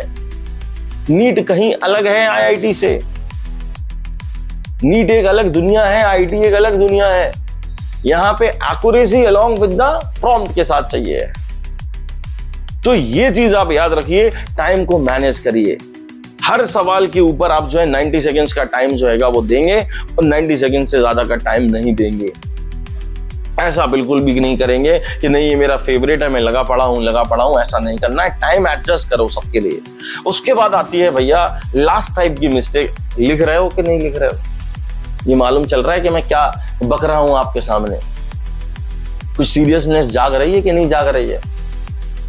अगर नहीं जाग रही है तो बहुत शर्म की बात है, और जाग रही है तो इस पे काम करो। 100% प्रूवन स्ट्रैटेजी है। I will also enclose the PDF of these all analysis in the bio या फिर जो भी बोलते हैं उसके अंदर लगा दूंगा, आप वहां से जाके उसे डाउनलोड करके डिस्क्रिप्शन के अंदर आप जाके देख लेना। तो भैया ये करो। और 5वीं टाइप की जो स्टडी होती है, जो मिस्टेक आप करते हो अपने मॉक टेस्ट के अंदर या टेस्ट के अंदर, वो होती है बेटा क्या, लकी गैस। लकी गैस क्या होते हैं, बड़े फेवरेट होते हैं। आपको जो क्वेश्चंस नहीं आते थे आपने ए बना दिया, बी बना दिया, सी बना दिया। किसी ने आपको ये भी बोला होगा बेटा कुछ नहीं आता है तो ए सब में बना दो, बी सब में बना दो। मेरे लाल तुम जिसमें भी जो भी बना दो, तुमने 20 करे, 20 में से हो सकता है तुम्हारे 2 सही हो गए, तो तुम तो ये जानते हो कि ये 2 तुम्हें नहीं आते थे। इसको डील करो, तुम्हारा कॉन्सेप्ट मिसिंग है। इसको ये मत सोचो मेरे इतने मार्क्स आए हैं, ये मार्क्स तुम्हारे नहीं है, ये बेईमानी के मार्क्स आए हैं, ये बेईमानी के मार्क्स आए हैं, ये ईमानदारी के मार्क्स नहीं है। ये आज ठीक हो गया तो कल नहीं ठीक होगा। तो लकी गैसेस मत करो, क्योंकि लकी गैसेस से निगेटिव होता है और निगेटिव होने से बहुत भयानक नुकसान होता है। तो ये बात याद रखिए। तो ये हमने 5 करी हैं, और इन 5 गलतियों के बाद में आप क्या करेंगे, जब आप मॉक टेस्ट देते हैं, यानी कि आप डेली मॉक टेस्ट देंगे, हर अल्टरनेट डे पे मॉक टेस्ट देंगे, एनालाइज करेंगे, अपनी मिस्टेक्स को देखेंगे, तो यकीन मानिए ये सारी की सारी स्ट्रैटेजी ये जो लास्ट में जब आप 44 डेज के पास पहुंच रहे होंगे, तो यकीन मानना कि आप जो है लगभग 100 मार्क्स अबव हो चुके होंगे। अगर आप 350 वाले बच्चे थे तो 450-500 पे खेल रहे होंगे। अगर आप 550 वाले बच्चे थे तो यकीनन आप 650 पे पहुंच रहे होंगे। And congratulations, you are just near of becoming a doctor, just near to becoming a doctor with a 100% proven strategically and scientifically। अब जो हैगा इन 11 दिनों में 100 मार्क्स का इंप्रूवमेंट मिला है आपको, तो आप यकीन करो ये कोई इम्पॉसिबल बात तो नहीं थी ना। जो लोग कहते हैं 10 दिनों के अंदर हम क्या ही इंप्रूव कर पाएंगे, भाई 10 दिनों के अंदर हम 100 नंबर इंप्रूव कर सकते हैं। कैसे? ऐसे एनालाइज करो। ये नहीं कि गए बस हमको बुलाया गया, इतने बजे हम कोचिंग पहुंचे, हमने पेपर लिखा, हम घर आ गए, लेट गए, बस ये नहीं करना है। एनालाइज। मनुष्य गलती से सीखता है, मनुष्य गलती का पुतला है जो अक्सर हो जाती है, मगर कर ले जो दूर गलती को उसे इंसान कहते हैं, और आपकी भाषा में उसे डॉक्टर कहते हैं। डॉक्टर के पास गुंजाइशें नहीं है कि मेरी गलती हो गई, मुझे माफ कर दो, ठीक है ना, मेरी जबान पे चल गई, ऐसा गलती है डॉक्टरों से नहीं होती है। मैं आपके सामने कोई जो है एक इनएनिमेट ऑब्जेक्ट नहीं पड़ा है, आपके सामने एक जिंदगी में कोई इंसान पड़ा है। वो किसी का बाप होगा, किसी की बहन होगी, किसी की माँ होगी, किसी का बेटा होगा, हो सकता है आपका ही बेटा हो, आपकी माँ हो। तो वहां पे गलती का कोई स्कोप नहीं है, वहां एक्यूरेसी और प्रॉम्प्टली का स्कोप है। गलतियों को रेक्टिफाई करना आप अभी से सीखिए, इस तरीके से आप सीख पाएंगे। तो 100 मार्क्स जब आपके बढ़ जाएंगे तो आपका किस लेवल का कॉन्फिडेंस होगा, यकीन करिएगा। इसको जो हैगा जब तुम वॉल्यूम से नहीं एरर इंटेलिजेंस से काम करोगे, तब ये सारी गलतियां दूर होके 100 नंबर तो आप मिनिमम बढ़ा ही लोगे इन 10 दिनों के अंदर। और उससे पहले आपने कितने बढ़ा लिए होंगे? कंसोलिडेशन में बढ़ाए थे, AR करके बढ़ाए थे, स्टेटमेंट वाइज करके बढ़ाए थे, और जो चैप्टर आते नहीं थे वो भी आपने उन 10 दिनों के अंदर पढ़े थे, 10-15 चैप्टर उनसे बढ़ाए थे। तो कितने नंबर आपने आज टोटल बढ़ा लिए? 10-100 तो केवल इस स्ट्रैटेजी से आपने बढ़ा लिए। अब हम चलते हैं अपने नेक्स्ट पार्ट की ओर। तो अब हम आते हैं इनके बाद अपने फेज 5 पे। भाई ये जो लास्ट फेज है, जो लगभग 45 से लेके 50 दिन तक का जो फेज है, यानी कि 45 to 50 डेज, 5 से 6 दिन का फेज है हमारा। ये जो हैगा भाई साहब एक ऐसा फेज है जिसमें आप जो हैगा पीक परफॉर्मेंस अपनी देखोगे। यानी कि अब आप रैंकर तो बन गए, अब रैंकर के साथ अब आप परफॉर्म करने जा रहे हो कि भैया मुझको 2 डिजिट रैंक चाहिए कि 1 डिजिट चाहिए कि 3 डिजिट चाहिए। वो जो आप करने जा रहे हो वो अब यहां से होगा। कैसे होगा? ये जो आखिरी के 6 दिन है ये आपके लर्निंग के लिए नहीं है। पहली बात तो ये याद रखो, आप कहोगे फिर बेवकूफी की बात कर रहे हो। अगर आप मुझे अपना मेंटोर मानते हो, किसी भी बात पे प्रॉब्लम है तो आप मुझे कमेंट करो, मैं रिप्लाई करूंगा, मैं कॉल भी कर लूंगा आपको। मगर इंपॉर्टेंट है कि आप इस बात को समझो। क्या समझना है कि ये जो 6 दिन है ये आपके अब पढ़ने के दिन नहीं है, ये लर्निंग फेज नहीं है। ये वो दिन है जो कि तुम इन 6 दिनों में अपने आप को याद दिलाओगे कि मेरे लाल, जो भी आपका नाम है, जस्ट लाइक आपका नाम जो है हमारे पास जो है सुमंत हो सकता है, हमारा नाम गाजी हो सकता है, हमारा नाम सौम्या हो सकता है, हमारा नाम साक्षी हो सकता है। हम कुछ भी हैं तो अपने नाम के आगे वो डॉक्टर वर्ड लगा के देखना है और अपने आप को सोचना है कि मैं हूं कौन, मैं एक आम आदमी नहीं हूं। If you cannot imagine what you going to be become, you are not going to become that. आपको सोचना होगा, दीवारों पे लिख लो कि डॉक्टर अभिषेक वर्मा, डॉक्टर श्रुतिकांत, डॉक्टर गाजी खान, ये लिख लो अपनी दीवारों के ऊपर। क्योंकि हम जो हैगा इसमें अपने आप को इमेजिन करेंगे कि मैं जब डॉक्टर होऊंगा तो क्या मेरा रौला होगा, क्या मेरा जलवा होगा, मैं हूं कौन एक्चुअली में। उस चीजों को सोचो, उस चीजों से डोपामीन क्रिएट करो, वो चीजों को सोचो। और इन 6 दिनों के अंदर जो स्ट्रैटेजी रहेगी वो क्या रहेगी, मैं बता रहा हूं एक एक करके। जस्ट लाइक 45 और 46 डे की सुनो। जो 45 और 46 डे है इसमें आप कुछ भी नया नहीं पढ़ोगे, सिर्फ अपने नोट्स को देखोगे। जो भी आपको देखने हैं, जो भी आपको थोड़ा बहुत लगता है आप उनको देखोगे। सारे नोट्स को रिवाइज करने की कोशिश अगर कर रहे हो तो अच्छी बात है, वो कर सकते हो। अपनी एरर बुक्स को देखोगे, फॉर्मूला शीट्स को देखोगे। कोई नया क्वेश्चन नहीं, कोई नया चैप्टर नहीं, कोई नया कॉन्सेप्ट नहीं, कुछ भी नहीं करोगे। जो मुझे आता था बस उसी को मैंने रिवाइज करा है, कोई क्वेश्चन भी मैंने नहीं करा है। एरर बुक जरूर देखोगे, क्योंकि वो जो गलतियां थी जो करते थे उनको जरूर ध्यान रखो कि वो गलतियां जो है मेरी कैसी हैं, उन्हें मैं क्या रेक्टिफाई कर पाया हूं, उनको याद रखो। गलतियों से आदमी सीखता है, ये किसी ने बेवकूफी में नहीं कहा है। गलतियां करके क्या मिलता है? हो सकता है गलती करके सक्सेस नहीं मिलती है, मगर गलती करके एक्सपीरियंस मिलता है। और ये आपने एक्सपीरियंस अपने मॉक टेस्ट के दौरान ले लिया था, अब सिर्फ सक्सेस मिलनी है। अब एक्सपीरियंस की भी गुंजाइश नहीं है, एक्सपीरियंस ऑलरेडी हो चुका। तो अब जो है 46, 45 और 46 डे के अंदर आपने क्या करा, इन 2 दिनों के अंदर अपने चैप्टर्स के नोट्स देख लिए, फॉर्मूला शीट्स देख लिए, एरर लॉग बुक देख ली और उन पे आपने काम कर लिया। 47 और 48 डे वाले दिन आप क्या करने वाले हो कि अब आप दोगे मॉक। इन 2 दिनों में मॉक दोगे। कब दोगे मॉक? वही टाइम पे दोगे, वही दोपहर में 2 से 5 पे दोगे, वही उसी माहौल के अंदर दोगे। और उस माहौल में मॉक को देने के बाद में मॉक टेस्ट को अब 45 मिनट्स के लिए एनालाइज भी नहीं करोगे, क्योंकि हम उस रात में अपना मॉक टेस्ट का रिजल्ट नहीं देखेंगे, ना हम मॉक टेस्ट को चेक करने वाले हैं। ये हम अगले दिन सुबह करेंगे, क्योंकि हमको जो है पीसफुल माइंड चाहिए है। हम डॉक्टर बनने जा रहे हैं, हम हजल बजल करने नहीं जा रहे हैं, किसी धरने में जाके चीखने नहीं जा रहे हैं। हम वो अलग बात है, मेडिकल कॉलेज जाके भी ये करोगे, ठीक है।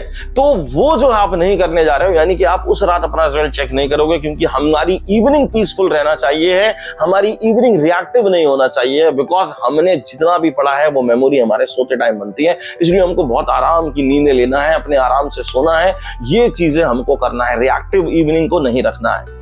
अब 49 डे आ गया, 49 डे आ गया मेरे बच्चे, यानी कि अब लगभग 1 से 2 दिन पहले की बात हो रही है कि भैया अब आपका फाइनल डे आने वाला है। अब 49 डे में क्या करना है आपको? सिर्फ डायग्राम्स देखने हैं, एक्सेप्शंस देखने हैं, वन लाइनर्स देखने हैं। अगर आप एनसीईआरटी पढ़ते हो तो एनसीईआरटी के अंदर चैप्टर शुरू होने से पहले हर एक यूनिट में जो एक पेज दिया होता है, मेल्विन कैल्विन के बारे में दिया होता है, एंटन वैन लीeuwenhoek के बारे में दिया होता है, ठीक है ना। तो वो जो है हमको देखना है। फ्रांसिस क्रिक के बारे में दिया हुआ होता है, वॉटसन क्रिक के बारे में है, वो सारे के सारे पेज हमको देखना है। मोनेट के बारे में पढ़ना है, वो सारे के सारे पेजेस हमको देख लेने हैं। डायग्राम, एक्सेप्शन, वन लाइनर्स, अब ये सब आपने देख लिए, डायग्राम, एक्सेप्शन, वन लाइनर्स देख लिए। अब इस दिन यानी कि 49 डे आप बैठोगे, किसके साथ बैठोगे? अपने साथ बैठोगे, और अपने साथ बैठ के ये सोचोगे, एक्टिव रिकॉलिंग करोगे। मतलब कि आप आंखें बंद करके ये सोचोगे कि भैया क्या मुझे जेड स्कीम आती है? अगर आती है तो अपने दिमाग में ही मैप बना दोगे, इस तरीके से पेन को हवा में चला चला के बना दोगे। क्या स्पर्मेटोजेनेसिस, oogenesis आता है? क्या मेंस्ट्रुअल साइकिल के वो सारे फेजेस मालूम है? वो सारी की सारी चीजें आप अपने दिमाग से पूछोगे, और दिमाग अगर बताता जाएगा तो खुश होते जाओ मेरे बच्चे। 2 दिन बाद कोई नहीं रोकेगा, भगवान भी नीचे आके नहीं रोक पाएगा फिर तो बस 2 दिन का सफर बचा हुआ है। और अगर तुमको वो माइंड मैप बनाने में दिक्कत हो रही है तो फौरन से जाके उसको वहीं पे जाके देख लियो। तो ये माइंड मैप बनाना है, अपने दिमाग से सोचना है, क्या मेरी मेमोरी में आज भी जेड स्कीम है? क्या हार्डी वीमबर्ग के वो 6 पॉइंट्स मैं बता सकता हूं आज भी? वो मैं सारी कंडीशंस बता सकता हूं? ये सब हमको करना है 49th डे के अंदर। और अब आता है मेरे बच्चों 50वां फाइनल डे। और आप यकीन करो, अगर आप मेरे साथ जुड़े हुए हो अब तक, तो जुड़े हुए हो तो अब तक आपको समझ में आ गया होगा, मैंने कोई पॉइंट मिस नहीं करा। जो आपके बढ़िया इंपॉर्टेंट चैप्टर जो हमेशा आते रहे हैं, उनके लिए मैंने आपको शुरू में बता दिया, वो तो आपको 85% प्लस करने हैं, AR करने हैं, स्टेटमेंट वाइज करने हैं, वीक चैप्टर्स पे काम करना है 10 दिन के अंदर, और उसके बाद में मॉक टेस्ट देने हैं, गलतियों को लिखना है, और गलतियों के लिखने के बाद में फिर मॉक टेस्ट देने हैं हमको इस तरीके से। और अब जो है हम 50वें दिन बैठे हैं, यानी कि एग्जाम से 1 रात पहले की बात हो रही है। क्या करना है? कोई टेस्ट नहीं देना है। वो बच्चे बहुत बड़ी गलती करते हैं जो एग्जाम से पहले टेस्ट दे देते हैं, नहीं देना है। क्या करना है? ऐसा साइंटिफिकली प्रूवन है कि एग्जाम से पहले तो घूमो। मैं आपको ऐसे ऐसे केसेस बता सकता हूं जिन बच्चों को टीचर्स खुद बोलते थे कि बेटा, जो टॉपर्स थे, जिन्हें को लगता था, उम्मीद थी कि ये कुछ कर देंगे, कि भैया कल पेपर है, आज एक मूवी देख के आ जाओ। ठीक है, बहुत इंपॉर्टेंट है। तो वो चीज करनी है, यानी कि आज आपको एक लाइट रिवीजन देना है। बहुत बढ़िया खाना खाओ, अपनी मम्मी से अपने मनपसंद खाना बनवाओ। ऐसे मत समझो कि मैं खाना मतलब जंग पे जा रहा हूं, जा तो जंग पे ही रहे हो, यानी कि अब कफन तो आपने बांध ही लिया है, अब मरने से डरना नहीं है तो वो अपनी फेवरेट चीज बनाओ, अपने फेवरेट लोगों से मिल लो, गर्लफ्रेंड को कॉल कर लो, बॉयफ्रेंड को कॉल कर लो, ठीक है ना, बहुत बढ़िया बढ़िया बातें कर लो, ये सब चीजें आप कर लो और रात में मेरे बच्चे 10 बजे गुड़ुप से सो जाओ, एकदम गुड़ुप से सो जाओ 10 बजे। और सोने के बाद में कोई नया क्वेश्चन नहीं, ये नहीं कि लेटे। और इस टाइम पे एक चीज और है, उन लोगों से बात मत करो जिन्हें आप अपना बहुत बढ़िया दोस्त बोलते हो, स्पेशली वो लोग जो आपके क्लास के कॉम्पिटिटर हैं, क्योंकि भैया मैं फिर बोलूंगा, मुझे हर मोड़ पर मिलते हैं चाहने वाले, लगता है कि मेरी बस्ती में अदाकार बहुत है। नहीं समझे तो कोई बात नहीं, कभी डॉक्टर बन के समझ लेंगे, नहीं तो बहुत ही सिंपल भाषा में, हर हाथ मिलाने वाला आपका दोस्त नहीं होता है। इस टाइम आपको ऐसे दोस्त को से कॉल आ सकते हैं, या आप उन्हें कॉल करके बोलोगे तो वो आपसे कुछ सवाल पूछ लेंगे, मे भी हो सकता है वो सवाल आपको नहीं आता हो। अब आपका सारा दिमाग इसमें लग जाएगा कि क्या भैया ये मुझे आता नहीं है, मैं तो फेल हो गया, मैं तो गधा हूं, गोबर हूं। नहीं, आपको उस रात किसी से बात नहीं करनी है, अपने लव्ड वन से बात करो, बस लव्ड वन से। कोई पढ़ाई वढ़ाई की बातें नहीं करना। अब तो इतना पढ़ लिया यार, 365 दिन घिस लिए, तो यार इसमें कौन सी बात है कि कल भी घिस देंगे जाके। तो वो काम आपको करना है। और जो स्टूडेंट्स नीट क्रैक करते हैं वो डे 50 पे पढ़ते नहीं हैं, वो डे 50 पे रेडी होते हैं। बढ़िया से कपड़े निकालो यार, बढ़िया से कपड़े निकालो, उनको इस्त्री करके लगाओ, प्रेस करो, आयरन जैसे बोलते हैं बेटा, वो करके लगाओ और अगले दिन के लिए तैयार हो जाओ। जाएंगे एग्जामिनेशन हॉल में, बैठेंगे यार, परफ्यूम मार के जाएंगे, बहुत ही शानदार एक अपना ऑरा क्रिएट होगा, एक पॉजिटिव वाइब, एक एनर्जी के साथ हम जाएंगे। ऐसा बिल्कुल भी नहीं करो कि बिल्कुल एकदम रोती शक्ल लेके जाऊं और एग्जामिनेशन हॉल के बाहर भी किताब लेके हो क्या पढ़ लूं, ये रेस्पिरेटरी वॉल्यूम देख लेता हूं, क्या मैं भूल गया हूं, क्या मैं कार्डियक साइकिल देख लेता हूं। ना भैया ना, सब देख लिया तुमने। तुम पूरे 1-1.5 साल से कर क्या रहे थे, देख ही तो रहे थे। आज आसमान देख लो, सड़कें देख लो, इस दिन आपको सड़कें भी अच्छी लगेंगी अपने यहाँ की, एग्जामिनेशन हॉल में जाने का रास्ता भी बड़ा अच्छा लगेगा, वो सब चीजों को देख लो। और ये जो है हमारी स्ट्रैटेजी है किसकी, 50वें दिन की, जो मैं बता रहा हूं ये करके देख लो, इस साल मजा आ जाएगा मेरे भाई। तो अगर अब तक आप मेरे साथ यहां तक बने हुए हो तो भैया इस वीडियो को लाइक करो। इससे क्या होगा, इससे देखो मेरा भला हो ना हो, उससे क्या होगा कि ये वीडियो उन लोगों तक पहुंचेगी जिनको रियली में इस टाइम उनकी नीड है, तो वो आप करो। अगर आपने सब्सक्राइब नहीं किया है तो वो भी करो। तो ये सारे काम आप कर लो, क्योंकि अब मैं जो आपको बताने वाला हूं उन पॉइंट्स के बारे में बताऊंगा जो हमने अभी छोड़ दिए थे। जस्ट लाइक मैंने AR को कैसे सॉल्व करना है वो नहीं बताया था ना, तो ये 5 स्ट्रैटेजी तो हो गई, यानी कि मेरे भाई आप डॉक्टर तो बन गए। तो कॉन्ग्रेचुलेशंस डॉक्टर साहब या डॉक्टर साहिबा। अब हम आगे चलते हैं अपने कुछ छोटे छोटे पॉइंट्स के बारे में बात करने के लिए जल्दी। तो अब हम बात करने वाले हैं उन छोटे छोटे पॉइंट्स की जो हमने बीच में छोड़ दिए। जैसे याद करिए, मैंने आपसे कहा था कि पहले फेजेस कंप्लीट हम कर लें, उसके बाद हम लोग बात करेंगे AR को। ये जो AR की अब मैं आपसे बात करने वाला हूं, इससे कुछ नहीं तो आपके 15 से 20 मार्क्स तो डायरेक्टली शिफ्ट हो जाएंगे आगे।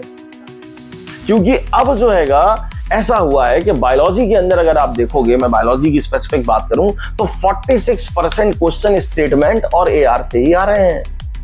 यानी कि अब स्टेटमेंट वाइज क्वेश्चन या AR कोई ऑप्शनल सब्जेक्ट या ऑप्शनल पॉइंट नहीं है। That's these questions now are must to do, वो तो हमको करना ही, अब ये ऑप्शन नहीं है। तो अब इसमें क्या करना है, कैसे करना है, तो देखो जब भी कभी आप NCERT पढ़ोगे तो NCERT जब पढ़ते हो ना, तो NCERT के अंदर जहां कहीं लाइन में कॉमा आ रहा है, बिकॉज आ रहा है, बट आ रहा है, इस तरीके के कोई भी वर्ड्स अगर आ रहे हैं, दो सेंटेंसेस को जोड़ रहे हैं, उनको एक स्पेसिफिक हाइलाइटर से अंडरलाइन करो, क्योंकि ये एक AR बनने की संभावना रखते हैं, ये स्टेटमेंट वाइज क्वेश्चन बनने की संभावना रखते हैं। पहले तो ये काम करो। दूसरा, एग्जामिनेशन हॉल में जब आप AR को पढ़ते हो तो क्या करो, सबसे पहले एजर्शन को पढ़ो। एजर्शन को जब आप पढ़ो, रीजन को नहीं देखना है, एजर्शन को केवल पढ़ो। एजर्शन को पढ़ने के बाद में on the basis of NCERT decide करो कि ये बात सही है कि गलत है। अपना ओपिनियन तैयार कर लो, कर लिया, और अपने ही ओपिनियन में ये भी तैयार कर लो कि ये बात जो सही है ये किस बेसिस पे है, यानी कि इसका रीजन क्या होना चाहिए है। ये तैयार हो गया इतना। अब आप रीजन को पढ़ो। कैसे पढ़ो, एज अ एजर्शन पढ़ो, यानी कि रीजन को जब पढ़ो तो एजर्शन के बारे में अभी मत सोचो, अभी रीजन को केवल पढ़ो। रीजन को पढ़ो, reason on the basis of NCERT ठीक लिखा है कि गलत लिखा है ये डिसाइड कर लो। और अब ये सोच लो कि ये जो रीजन है, क्या ये रीजन तुम्हारे वाले एजर्शन जो था या तुम्हारे दिमाग में जो उस एजर्शन के लिए रीजन आया था, क्या ये उससे मैच हो रहा है। क्या ये सेंटेंस कंप्लीट हो रहा है?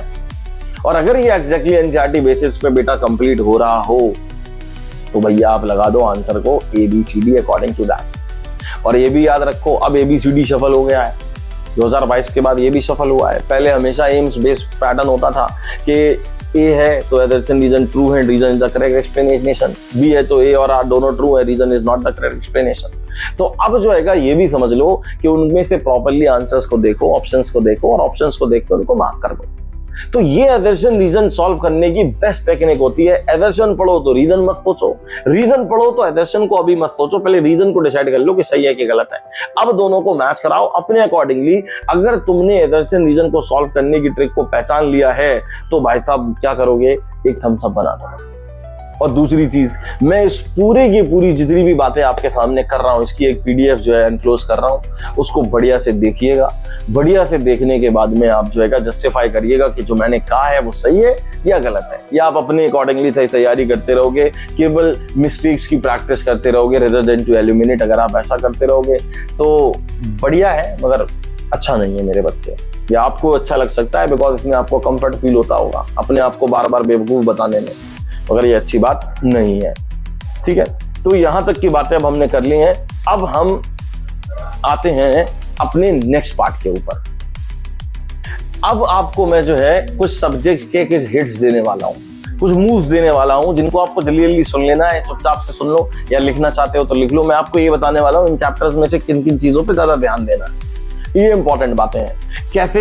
जैसे लाइक अगर मैं ज़ूलॉजी के अंदर टॉप 3 मूव्स की बात करूं तो ये 50 दिनों के अंदर आपको करते रहना है। यानी कि जब आप इस चैप्टर को पढ़ोगे तो आपको मालूम होना चाहिए इस टॉपिक्स पे काफी ध्यान देना है। जैसे लाइक ज़ूलॉजी के अंदर हमारे पास एक मॉलिक्यूलर बेसिस ऑफ इनहेरिटेंस है। ये सबसे हाई यील्ड का चैप्टर है जो कि बिना एक्सेप्शंस के 4 से 5 क्वेश्चन तो हमेशा देता है। अब इस चैप्टर में आपको क्या क्या ध्यान देना है, just like DNA replication enzymes और उनके रोल आपको आने चाहिए, ट्रांसक्रिप्शन आना चाहिए, between the difference between prokaryotes and eukaryotes आपको मालूम होना चाहिए, ट्रांसलेशन मालूम होना चाहिए, tRNA क्या होता है, mRNA क्या है, कोडोन क्या है, वोबल हाइपोथेसिस क्या है, और लास्ट में लैक ऑपरन आपको आना चाहिए है, इंड्यूस क्या है या रिप्रेस दोनों कैसे होते हैं। ये चैप्टर को अगर आप सिर्फ परफेक्ट कर लेते हो तो 16 से 20 मार्क्स तो मेरे लाल आपके क्या हो जाएंगे, तैयार हो जाएंगे। उसी के तरीके से जब आप एनसीईआरटी के एक्सेप्शंस में जाओ तो एक नोटबुक में सब लिख लो कि क्या लिख लोगे। जस्ट लाइक फीमेल के अंदर हीमोफीलिया, इनकम्प्लीट डोमिनेंस के एग्जांपल, जो ऑर्गेनिज्म स्टैंडर्ड रूल्स के एक्सेप्शंस हैं, ये which statement is incorrect. Every year जो क्वेश्चंस टाइप के आते हैं वो इन चैप्टर्स के अंदर से निकाल के आप कुछ ऐसा लिखते जाओ कि हीमोफीलिया क्या है, हीमोफीलिया किस में है, फीमेल में है तो क्यों है। ये सब बातें आप ध्यान रख लो। और तीसरे नंबर पे जो आप काम करने वाले हो वो इस चैप्टर के अंदर डायग्राम के रिकॉल कर लो बिना देखे।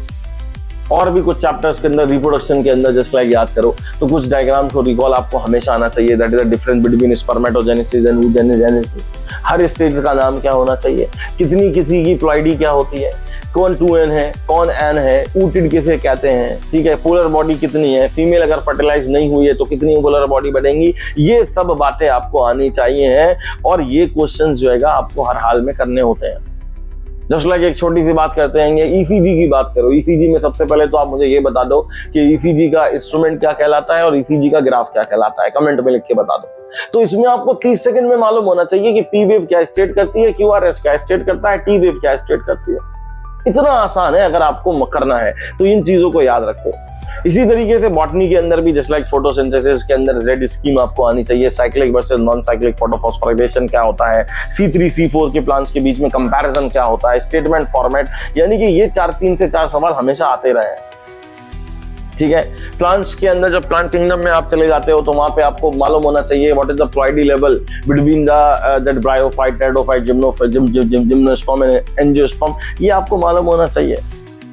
ठीक है, ये सब चीजें, एपिकल डोमिनेंस कौन कॉज करता है, ब्रेकिंग ऑफ एपिकल डोमिनेंस कौन करता है, सेनेसेंस कौन कॉज करता है, इथाइलिन गैस है कि लिक्विड है, ये सब चीजें आपको मालूम होना चाहिए। इनसे आप नहीं बचना है बिल्कुल भी। केमिस्ट्री के अंदर अगर मैं आपसे बात करूं तो भैया फिजिकल केमिस्ट्री आपकी एक बहुत ही बढ़िया सेफ जोन होती है जिसके अंदर थर्मोडायनेमिक्स हो गया, इक्विलिब्रियम हो गया, इलेक्ट्रोकेमिस्ट्री हो गई। ये 3 चैप्टर से 32 to 44 मार्क्स आते हैं। कितने आते हैं? 32 से 44 मार्क्स आते हैं केवल इन 3 चैप्टर से, thermodynamics, equilibrium, electrochemistry. Specially spontaneously reactions जो आप याद करो, जैसे कि करते हो डेल्टा एच पॉजिटिव कब होता है, डेल्टा एस पॉजिटिव कब होता है, डेल्टा एच पॉजिटिव है, डेल्टा एस नेगेटिव है, इन सब का क्या मतलब है, डेल्टा एच नेगेटिव है, डेल्टा एस नेगेटिव है, ये क्या होता है, कौन सी रिएक्शन स्पॉन्टेनियस है, नॉन स्पॉन्टेनियस, ये सब बातें आपको मालूम होना चाहिए, ये पक्का ही आता है। ऑर्गेनिक केमिस्ट्री में मैकेनिज्म सीखो, रिएक्शंस मत सीखो, क्योंकि नीट 2023 और 2024 जब शिफ्ट हुआ था, इसमें रिएक्शन का नाम क्या है, यानी कि नीट 2023 और 24 के अंदर क्वेश्चंस ये नहीं आए थे जो पहले आते थे, इस रिएक्शन का नाम क्या है। वहां पे ये क्वेश्चन आया था कि कौन सा प्रोडक्ट बनेगा और क्यों बनेगा, ये आया था। यानी कि you just have to learn about the mechanism. Electrophilic substitution, nucleophilic substitution क्या होता है, इंड्यूस इफेक्ट्स क्या होते हैं, एम इफेक्ट्स क्या होता है, रेजोनेंस क्या होता है, ये सब चीजें आपको मालूम होना चाहिए है, ठीक है, ये आपको करना है।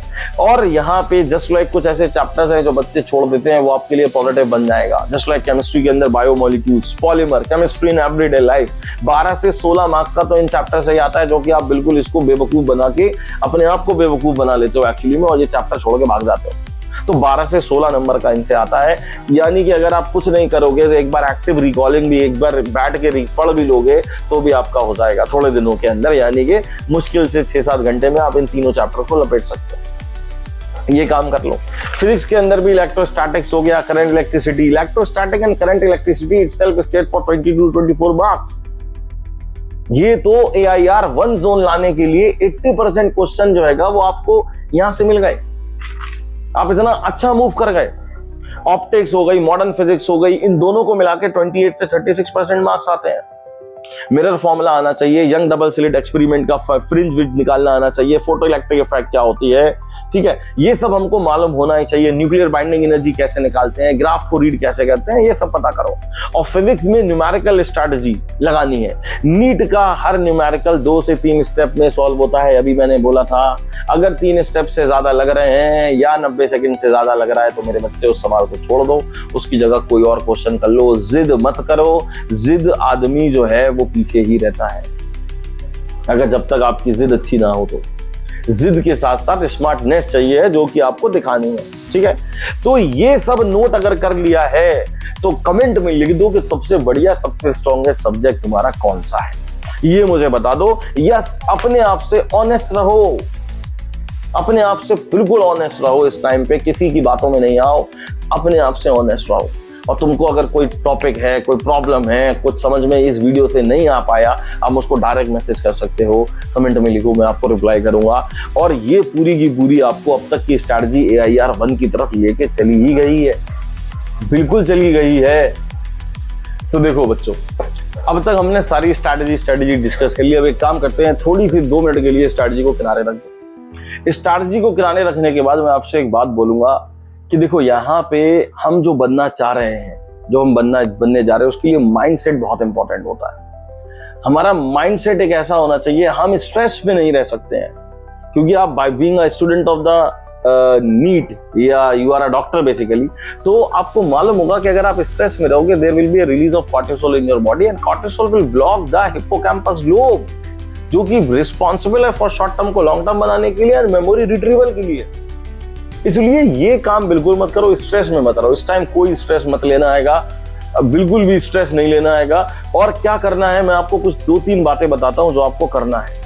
क्या करना है, सबसे पहली चीज तो ये है कि आपको 7 से 8 घंटे की नींद ले लेना है, क्योंकि नींद वो चीज है जिसके अंदर मेमोरी फिक्स होती है। ब्रेन डिसाइड करता है कि किसको रखना है और किसको नहीं रखना है। एक तो ये कर लेना है। दूसरे नंबर पे अपने कॉर्टिसोल लेवल को कम करने के लिए उठने के बाद 20 मिनट के लिए एक्सरसाइज कर लेना है। कोई जिम विम नहीं जाओ, अभी सिर्फ घर में बैठ के एक्सरसाइज कर लो।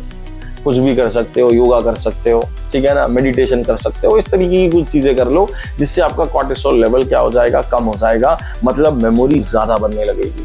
और तीसरे नंबर पे क्या आएगा कि हमको मोटिवेशन नहीं, हमको अपनी आइडेंटिटी बनानी है। मोटिवेशन के साथ क्या होता है, मोटिवेशन खत्म हो जाता है।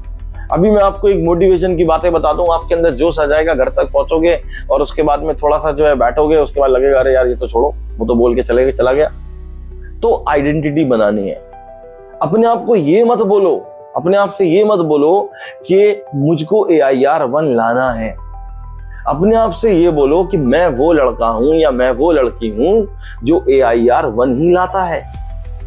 यानी कि हमको थोड़ा सा शिफ्ट करना है कि हम अपने आप को ये देखना चाहते हैं कि हम क्या हैं, ठीक है, हमको क्या बनना है। ये मत बताओ अपने आप को, अपने आप से ये बोलो यार मैं तो डॉक्टर हूं, इसमें कुछ भी नहीं है, बस डॉक्टर होने के लिए मुझको उस डेट का इंतजार है जिस दिन जाके मुझे बैठना है, और बैठने के बाद मतलब मेरी तो सीट फिक्स है, मेडिकल कॉलेज में रखी है, मुझको बस बैठना है, वो बैठने का दिन है एक, वो मुझे वहां तक पहुंचना है। तो सबसे पहले आप अपनी माइंडसेट को चेंज कर लो, जो कि मैंने अपनी प्रीवियस वीडियो में भी डिस्कस करा हुआ है थॉरली। तो बेटा अब लास्ट में मैं आपके सामने वो 4 सच्चाई रखूंगा, 4 ट्रुथ रखूंगा जिनको आपको उनसे भागना ही नहीं है। आप चाहो तो इसको जो है रोज सुन सकते हो, चाहो तो अगर आप इसको लैमिनेट करवा ले मेरे भाई, ठीक है ना। क्या है वो 4 ट्रुथ? उसमें से पहला सच्चाई क्या है कि सबसे पहले मैं ये बता रहा हूं कि भैया आप जो एग्जाम देने जा रहे हो उसमें आप क्या जानते हो इससे मतलब नहीं है। इसमें एग्जामिनर ये जानना चाहता है कि वो जो पूछ रहा है वो तुम जानते हो कि नहीं जानते हो, सिर्फ इतना। यानी कि सिलेबस के साथ साथ तुमको एग्जामिनर को भी पढ़ना है, तुमको एग्जामिनर को भी पढ़ना है कि एग्जाम के अंदर उसने इस चैप्टर से कैसे सवाल हमेशा पूछे हैं। ये कब आएगा? जब आप प्रीवियस ईयर क्वेश्चंस को पढ़ोगे। तो ये एग्जाम इस चीज का एग्जाम है। नंबर 1 सच्चाई इसकी यही है। तुमको क्या आता है? मैं अगर बोलूं कि मैं टीचर होने के नाते मुझको ये भी आता है, मुझको वो भी मालूम है, मुझको ये भी पता है, तो भाई साहब ये चीजें काम की नहीं है। आपके लिए ये इंपॉर्टेंट है कि जो एग्जामिनर पूछ रहा है वो आपको आता है नहीं आता है। और ये कैसे समझा जाएगा? ये समझा जाएगा कि एग्जामिनर की स्ट्रैटेजी क्या है। वो स्ट्रैटेजी आपको आएगी प्रीवियस ईयर क्वेश्चन से। और देखो ट्रुथ नंबर 2 जो है वो ये है कि गलती करना गलत बात है नहीं, ये तो याद रखो। यानी कि हर एक मॉक टेस्ट में जब भी तुम्हारी गलती हो रही है तो तुमको जो हैगा खुश होना चाहिए। ये वो गलती है जो तुमको तुम्हारे AIR 1 से मिला रही है। अगर वो गलती नहीं होती और उस दिन हो जाती तो तुम्हारी AIR 1 रह जाती। AIR 1 से मिला रही है, इसलिए रोना बिल्कुल बंद कर दो। गलतियों को माइनिंग करो, ढूंढो कितने टाइप की गलतियां मैं कर सकता हूं। दीवारें भर दो, कॉपियां भर दो, नोटबुक्स भर दो, इतनी गलतियां करो, मगर वो गलतियां सब कब होनी चाहिए? उस एग्जामिनेशन डे से पहले होनी चाहिए, और उनको रेक्टिफाई कर लो। अब आती है सबसे बेहतरीन बात, जो सच्चाई नंबर 3 है। देखो NCERT सब जानते हो, NCERT वेरी इंपॉर्टेंट, NCERT हमारी माता है, हमको कुछ नहीं आता है, ये सब बोलते रहते हो। NCERT जो हैगा भैया एक ऐसी किताब है, उसको किताब मानो ही मत। You just have to think that NCERT is a question paper. NCERT question paper है। दिक्कत ये है कि NCERT क्वेश्चन पेपर होने के नाते क्वेश्चन फॉर्मेट में ना लिखी, प्रोज फॉर्मेट में लिखी हुई है।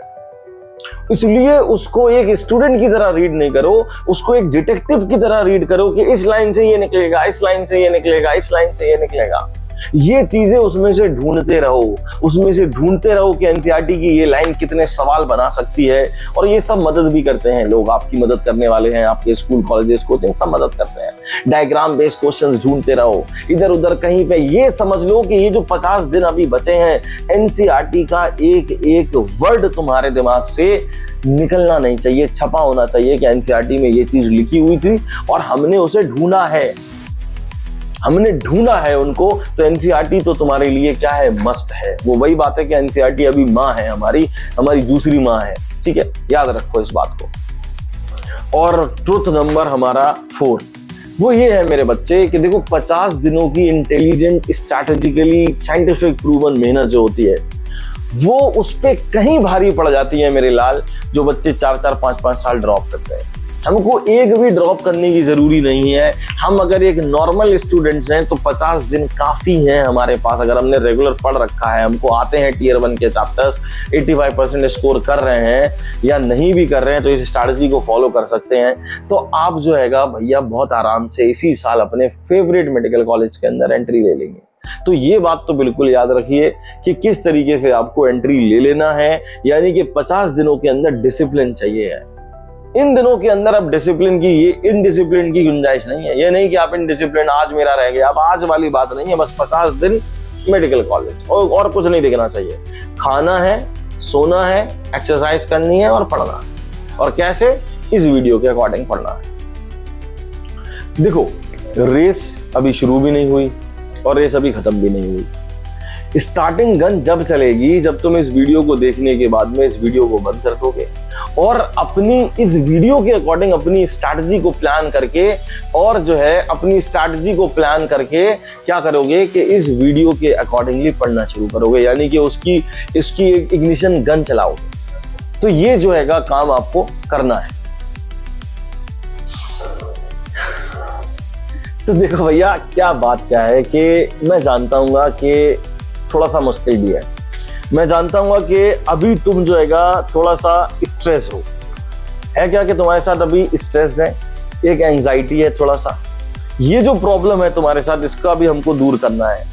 एंजाइटी है, थोड़ा सा डाउट हो सकता है, ये देखो ये सब चीजें नॉर्मल है मेरे भाई। ये चीजें कोई नई नहीं है कि जो सिर्फ तुम्हारे साथ हो रही है, ये सबके साथ होती हैं। लेकिन मैं तुमसे एक सीधी बात कहना चाहता हूँ, अगर तुम अब तक इस वीडियो के साथ बने हो तो तुम एक बहुत सीरियस बंदे होगे या बंदी होगे।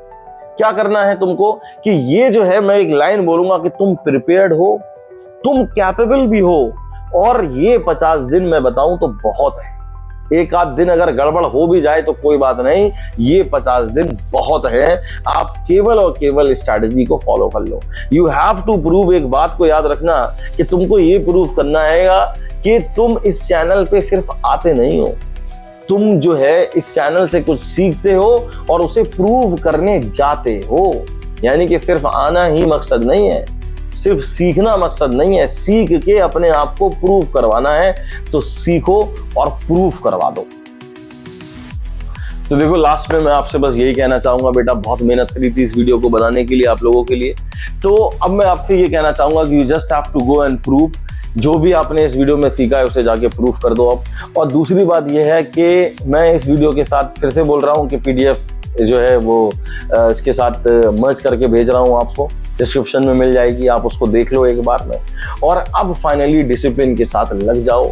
और अगर आपको ये वीडियो पसंद आ रही है तो अपने उन दोस्तों को भी भेजो जिन्हें तुम चाहते हो कि वो भी तुम्हारे साथ मेडिकल कॉलेज चलें, तो जिंदगी बहुत ही गुलजार बन जाएगी मेडिकल कॉलेज की। और इसी के साथ मेरे इस चैनल को लाइक करो, शेयर करो और सब्सक्राइब करो।